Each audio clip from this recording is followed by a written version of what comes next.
नमस्कार साथियों। आज हम बात करेंगे परीक्षा के दौरान ध्यान रखने योग्य बातें पर। किन किन बातों का ध्यान रखना हमें एग्ज़ाम देते समय, ताकि हम जो हमें आ रहा है उनमें से नंबरों को ना खोए। ठीक है, तो शुरू करता है पहली बात से। पहली जो खास चीज़ है वो देखो, सबसे पहले रखे समय का ध्यान। अब देखो, समय का ध्यान हमें कैसे रखना है उस चीज़ को देख लो। हमको पता है, जैसे आप बीएसटीसी परीक्षा दे रहे हो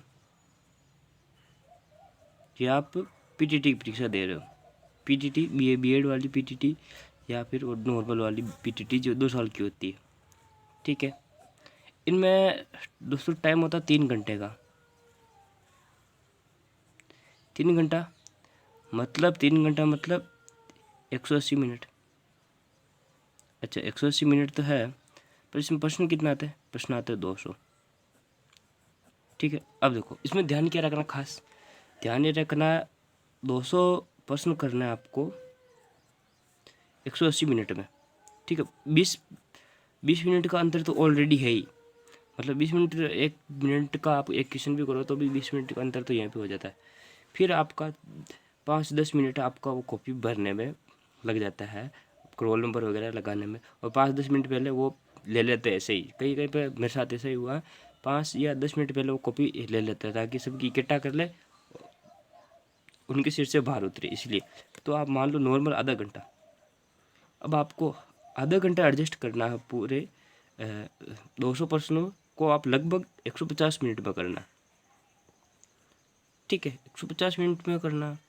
बाकी जिसमें बचा है उसमें क्या करना, उसमें उनको देखना है कि कहीं हमने कोई गलती तो नहीं की, कोई प्रश्न छूट तो नहीं गया। ठीक है, स्पीड ये रखनी, बाकी लगभग इस टाइम में पूरा करना आपको। स्पीड अच्छी रखनी शुरू शुरू में। ठीक है, अब इसका हम कैसे ध्यान रखेंगे? सबसे पहले अपने पास घड़ी रखें। क्या रखें? विशेष रूप से चीज़ है, घड़ी रखें अपने पास। बिना घड़ी के परीक्षा देने ना जाए। हाँ, कई कई एग्जाम ऐसे होते हैं जिसमें आपको घड़ी नहीं रखने देते, बाहर निकलवाते हैं, तो निकलवाए तब निकाल देना। अगर रखने दे तो घड़ी जरूर रखे, बिना घड़ी एग्ज़ाम ना दें। अगर बिना घड़ी के एग्ज़ाम दे रहे तो आपको समय का कोई ध्यान नहीं होगा और आप वहाँ पे मात खा सकते हो। ठीक है, और अगर घड़ी नहीं रखने दे रहे तो आपका जो परीक्षा कक्ष है उसमें से जाके देखिए क्या उसमें घड़ी है।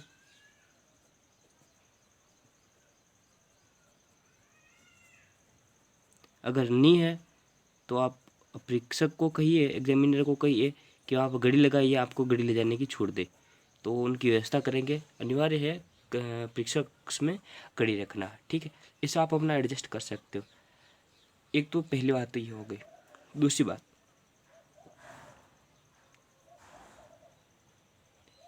समय पूर्व निकले। कितना समय पूर्व? लगभग 1 घंटा पहले पहुँचे। क्यों जी 1 घंटा पहले क्यों पहुँचे? तो ये बात सुन लो अच्छे से। 1 घंटा पहले इसलिए पहुँचना है, एक तो वहाँ का वातावरण, एक तो आप 10 मिनट पहले जाओगे, जाते ही वहाँ पर देखोगे कि यहाँ पर यह है, और अंदर घुस जाओगे। 5-10 मिनट कहीं लेट हो गए तो अंदर घुस नहीं देंगे, सीधी बात।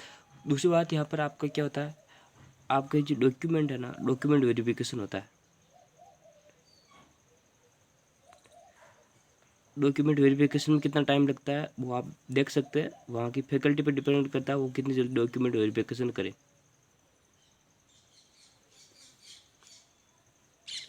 डॉक्यूमेंट वेरिफिकेशन में आप नॉर्मल मानो तो 20-25 मिनट तो लगते हैं। क्यों? क्योंकि बीएसटीसी की पीटीटी की जो ऐसी एग्जाम है ना, इसमें बहुत सारे अभ्यर्थी होते हैं। इसमें आप राजस्थान पुलिस को भी ले सकते हो, और रीट वगैरह, इन बहुत ज़्यादा अभ्यर्थी होते हैं। अब ज़्यादा अभ्यर्थी है तो क्या होगा, ज़्यादा अभ्यर्थी का एक ही मतलब रहता है, सबसे ज़्यादा भीड़ ज़्यादा होती है, तो सबका डॉक्यूमेंट वेरिफिकेशन करेंगे तो टाइम तो लगेगा ही। बिना टाइम लगे काम तो होने वाला है नहीं। तो इस प्रकार का ध्यान रखें, आप डॉक्यूमेंट वेरिफिकेशन के लिए तैयार रहे और जल्दी पहुँचे। ठीक है, तो 20-25 मिनट पहले पहुँचे। चलो, ये बात कंप्लीट हो गई, समय से पूर्व निकल गए आप। अब देखो, तीसरी चीज़ आती है वेशभूषा। दोस्तों, वेशभूषा में 2 चीज़ें ध्यान रखनी है। 2 चीज़ें कौन सी? एक तो गाइडलाइन, एक वातावरण। ठीक है, और एक आप खास जो चीज़ ध्यान रख सकते हो वो है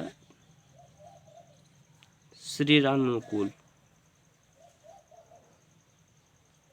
अब देखो, गाइडलाइन, हर एग्ज़ाम की गाइडलाइन होती है जिसमें आपको वेशभूषा किस प्रकार की पहननी है इसके बारे में आपको बताया जाता है, ठीक है। तो और हर इसी एग्ज़ाम में भी होगी है, BSTC के PTT के, तो आपको गाइडलाइन दी जाती है कि आपको आधी बाहें वाली, कटी बाहें वाली क्या पहननी है, शर्ट पहननी है। और जीन्स वगैरह पर लगभग पाबंद लगा रखे होते हैं, तो सीधी सिंपल पैंट शर्ट पहन के आप जा सकते हो, ठीक है। इस प्रकार और भी आप कुछ सोने चांदी के गहने वगैरह, कुछ धातु की चीज़ें आप नहीं ले जा सकते साथ पे, ठीक है। अब आती है वातावरण। देखो मौसम कैसा है उस हिसाब से कपड़े जरूर पहने के जाए। जैसे अभी बरसात का मौसम चल रहा है तो ऐसे कपड़े पहन के जाए तो जल्दी सूख सकते हैं। सर्दी का चल रहा हो तो सर्दी के समय में वैसे कपड़े पहनो थोड़ा सा जो आपको गर्मी दे, तो ऐसे कपड़े पहनना वो आप समझ सकते हो वातावरण के अनुकूल कैसे होते हैं जो। और शरीर ना अनुकूल, देखो दोस्तों सबकी मतलब शरीर में कुछ ना कुछ तरह की रहती है जिसे हम बोलते हैं एलर्जी, एलर्जी होती है। तो ऐसा कपड़ा नहीं पहन के जाए जो वातावरण के अनुकूल नहीं और आपको शरीर के एलर्जी का सामना करना पड़े। तो शरीर अनुकूल पहने, ढीले ढाले कपड़े पहने, कोई मतलब टाइट चीज़ें नहीं पहने। और हाँ, कलर का एक विशेष ध्यान रखें, कभी है ना काले कपड़े ना पहने। कारण क्या है,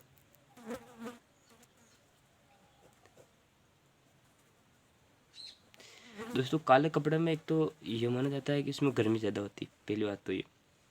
दूसरी बात उसमें सर्दी भी ज़्यादा लगती है, ठीक है। तीसरी बात क्या होता है कि काला रंग है ना, हाँ, अपनी संस्कृति में भी अशुभ माना जाता है। तो उस हिसाब से भी आप नहीं पहनो तो भी ठीक है, ठीक है। काला कपड़े ना पहनो, बहुत सारे वैज्ञानिक कारण भी हैं इसके, काला रंग अनुचित क्यों है जिसके। चलो ये बात होगी अपने कपड़े की। अब किस पर बात करें, अब बात करते हैं सीधे प्रश्न पत्र पर। चौथी बात है अपनी प्रश्न पत्र पर। अब देखो प्रश्न पत्र आपको मिलेगा लगभग बराबर टाइम पे मिलता है। उससे पहले आपको उत्तर जो पुस्तिका होती है वो मिल जाएगी, मतलब ओमार शीट मिल जाएगी। ओमार शीट आपको लगभग 10 मिनट पहले मिलती है। अब जब आपको 10 मिनट पहले ओमार शीट मिल गई तो उसको 10 मिनट के अंदर भर देंगे, बहुत आराम से भरना, कोई जल्दबाजी नहीं है, ठीक, बहुत मस्ती से करना है पेपर, ठीक है। तो ओमार शीट को आपको जल्दी से भर देना आराम से मस्त होकर। ओमार शीट भरी और परीक्षक को पूछ लीजिए, किसी में कुछ समझ में नहीं आ रहा तो आपको इस प्रकार की समस्याओं को समाधान हेतु परीक्षक खड़े होते हैं वहाँ पर, कि आपको ऐसे वो मार्कशीट में भरने की या कुछ चीज़ को कहाँ पर क्या लिखने की, बैठने की, डॉक्यूमेंट वेरिफिकेशन की, इस प्रकार की समस्याओं का समाधान हेतु आपके पास कौन होते हैं, आपके पास होता है परीक्षक। परीक्षक का सबसे महत्वपूर्ण यही होता है कि आपको वो अच्छा सा बताए कि किस प्रकार की इसकी गाइडलाइन है, किस प्रकार से आपको इसके अंदर परीक्षा में पार्टिसिपेट करना, ठीक है। तो इस प्रकार के लिए आपको परीक्षक होते हैं, तो उनकी आप सहायता इसमें जरूर लीजिएगा। ये बात हो गई मार्कशीट की। अब आपके पास जैसे प्रश्न पत्र आता है तो आप क्या करोगे, प्रश्न पत्र आता है तो आप शुरू कीजिए। ये नहीं दोस्तों, ये गलत बात है कि कुछ दोस्त कहते हैं कि पहले ये करो, रीजनिंग करो, फिर हिंदी करो, फिर संस्कृत करो, ये करो वो करो। बिल्कुल मनोवैज्ञानिक चीज़ों को पहले लीजिए आप, जिन पर मतलब आपको थोड़ा सा दिमाग लगाने की जरूरत होती है ना, जो तथ्यात्मक नहीं होते, ठंडे दिमाग से होते ना। जैसे पहला पॉइंट ले हम, तो सबसे पहले पहले पॉइंट पे, चलो इसको नीचे लिखते हैं। पहला पॉइंट पे सबसे पहले आप लोग, मेरे हिसाब से जो मैं जो लेता हूँ हमारे एग्जाम में, वो जैसे मनोविज्ञान हो तो मनोविज्ञान, मनोविज्ञान और BSTC में मनोविज्ञान की जगह क्या प्रयुक्त होता है, तो BSTC में प्रयुक्त होता है शिक्षण अभिरुचि। इसका कारण भी बहुत है, ये कारण मैं आपको बताता हूँ। शिक्षण अभिरुचि सबसे पहले क्यों हल करें दोस्तों, शिक्षण अभिरुचि हल करने का एक बहुत अच्छा शानदार कारण ये होता है कि शिक्षण अभिरुचि में थोड़ा सा ठंडे दिमाग से काम लेना होता है। और शानदार नंबर सबसे ज़्यादा हमें यहीं से मिलता है, शिक्षण अभिरुचि से। और रेट में नंबर सबसे ज़्यादा कहाँ से करते हैं, मनोविज्ञान से करते हैं, ठीक है। यहाँ पे ये माइनस पॉइंट है लोगों का, यहाँ पे ये प्लस पॉइंट होता है, समझ रहे हैं। जब आप देखो तो बहुत अच्छे से समझ जाओगे। इसको सबसे पहले करो और जल्दी जल्दी करो, ठीक है। दूसरे नंबर पर क्या ले, दूसरे नंबर BSTC और PTT वालों के लिए बता देता हूँ पहले। BSTC और PTT वाले क्या ले, एक मिनट में ऊपर कर देता हूँ। हाँ, BSTC और PTT वाले क्या ले, तो दोस्तों दूसरे नंबर पे ना आपको वो चीज़ लेनी है जो मतलब आपको सबसे अच्छी आती है। जैसे आपको हिंदी सबसे अच्छी आती थी, हिंदी लीजिए, और इसकी जगह आप संस्कृत ले रखी है अपने, तो संस्कृत ले लीजिए, ठीक है। इसका प्रश्नों को हल कीजिए। और तीसरी चीज़ आप राजस्थान जी के ले सकते हो,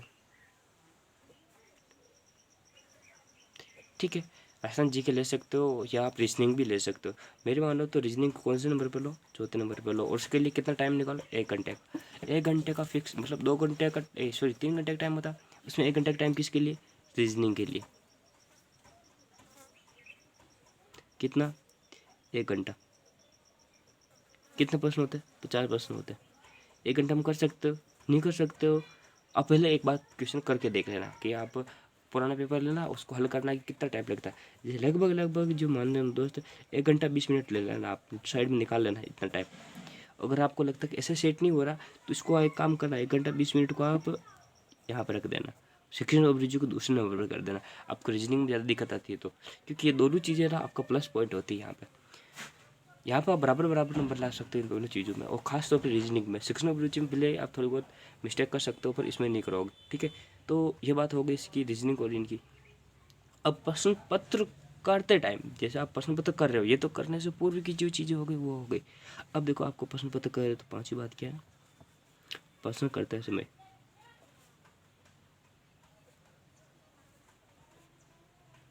देखो, प्रश्न करते समय पहली और सबसे महत्वपूर्ण चीज जो मैं बता देता हूँ,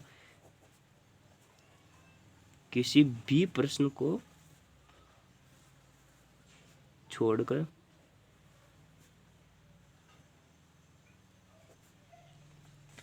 एक मिनट आगे ले लेता हूँ, छोड़कर आगे न जाए। क्यों ना जाए, अब देखो कारण देखो, प्रश्न को छोड़कर जब भी आप आगे जाओगे, तो आपके पास कोई गाइड थोड़ी मिलने वाली, आपके पास कोई मतलब चूतिया थोड़ी लगे हो, कोई कारतूस थोड़ी लगे हो जो बाद में जाके देख लोगे। अब भी नहीं है यार, जब आप प्रश्न हल कर रहे हो उस टाइम पे भी आपको प्रश्न का हल नहीं मिल रहा, तो बाद में कैसे मिलेगा, तो उसी टाइम पे हल करो। नहीं करे तो उसमें कोई तुक्का लगा के आगे बढ़ जाओ। आपको लगता है खास तौर पे कि ये प्रश्न मुझे बाद में करना चाहिए, टाइम बच जाए तब, तो विशेष रूप से उस समय आप छोड़ सकते हो, विशेष कारणों पर ही छोड़ सकते हो, वरना मत छोड़ो इसको, ठीक है, समझ गए ना। और क्या चीज़ ध्यान में रखनी है, और एक चीज़ बहुत शानदार चीज़ होती है, वो ध्यान रखनी है कि आप जब भी प्रश्न पत्र करो ना, बिल्कुल शांतिपूर्वक धैर्य से करो। और एक बार ऑप्शन जो होते हैं ना, प्रश्न देखो, जैसे आपको ओमार शीट भरनी है ना, अपने क्वेश्चन देखा 5 नंबर का, ठीक है, 5 नंबर का क्वेश्चन कर रहे हो, तो 5 नंबर का क्वेश्चन का जैसे ऑप्शन बी उत्तर है, ऑप्शन बी उत्तर है, अब बी उत्तर भर रहे हो ओमार शीट में, ओमार शीट में भर रहे हो, तो 5वें प्रश्न पर उंगली रखो, उंगली रखने के बाद बी पर रखो, फिर हटा के उंगली, फिर उसे यू करो, ब्लैक ब्लैक करो, मतलब उसको भरो। खास तौर पे ध्यान रखना, कुछ दोस्त क्या एक बहुत शानदार गलती करते हैं, ज़बरदस्त गलती करते हैं, ऐसी गलती जो कभी नहीं करनी चाहिए। वो क्या करता है, वो ये गलती करता है कि बाद में करने का प्रयास करते हैं, जो मार्कशीट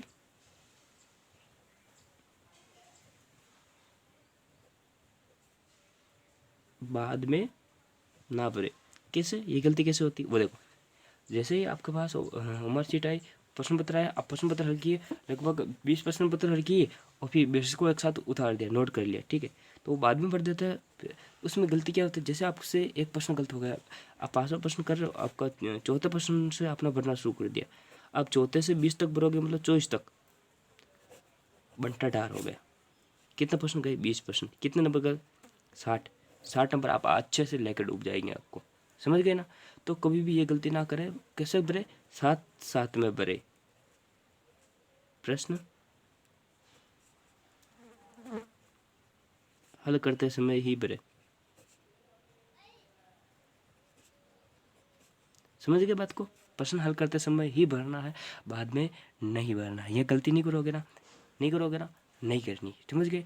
वेशभूषा का ध्यान रखना, टाइम का ध्यान रखना है, प्रश्न पत्र को पहले किस चीज़ को करना है, मेरे हिसाब से आपको शिक्षण अभिरुचि करनी चाहिए, और दूसरे नंबर पर आप अपनी जो उस चीज़ को कर सकते हो जो आपका लगभग अच्छा होता है। जैसे आप रीजनिंग भी कर सकते हो, मैं रीजनिंग को बाद में ही करता हूँ, क्योंकि मैं रीजनिंग में बहुत ज़्यादा अटक जाता हूँ, तो फिर मैं पूरा मतलब उसमें रुक जाता हूँ। तो यह मेरी कमज़ोरी है। तो आप अपनी कमज़ोरी को देख सकते हो, जो कमज़ोरी वो बाद में करें, ठीक है। और रीजनिंग के बाद में क्या करना, एक चीज़ रह गई वहाँ पर बता देता हूँ।